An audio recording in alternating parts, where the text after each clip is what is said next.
For the first time, the water agency in California is looking at its headwaters on federal lands and making investments of its ratepayers' money to thin property that we think is critical to water quality and water quantity for our ratepayers. The agency owns and operates a hydroelectric and water supply project in the Middle Fork American River. We have critical watershed lands that serve our citizens, both from an energy standpoint, but also from a water supply standpoint.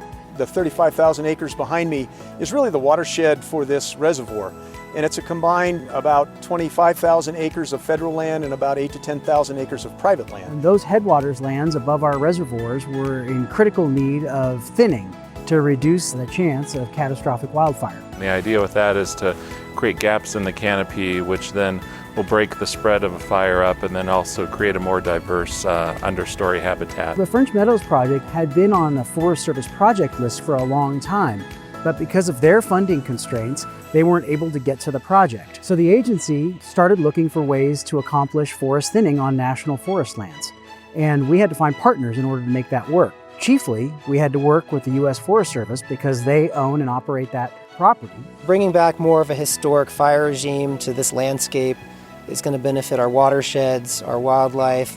That's really how this landscape evolved. The French Meadows Project is really an innovative partnership, and the innovation comes from not only the multiple funding sources, but the multiple expertise that those partners bring. And so we went out looking for opportunities to partner with folks, and we came up with two major opportunities, the state of California and the Nature Conservancy. We've inventoried the fuels on the ground.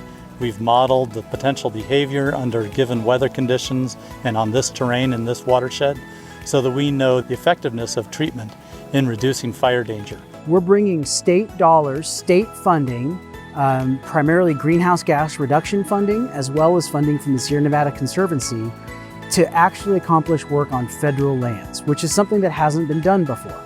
And we're matching those state dollars with our ratepayer dollars, but we're also bringing in federal money as part of the U.S. Forest Service opportunity, and corporate money from beverage companies like Coca-Cola and Coors who have an interest in reducing their water footprint in this watershed. So when you put all those sources of funding together, you come up with something like $12 million to accomplish thinning and prescribed fire on about 22,000 acres of federal land. This is down in the trenches getting this stuff done, and so being recognized by a statewide agency for us is just tremendous. And really what it does, it's an opportunity to spread this message of how we did this project in a collaborative way. And our sincerest hope is that other watersheds, other water agencies, other people with energy projects look at what we've done here and try to duplicate it in their watershed. That's the only way we're going to get California forests back into good shape.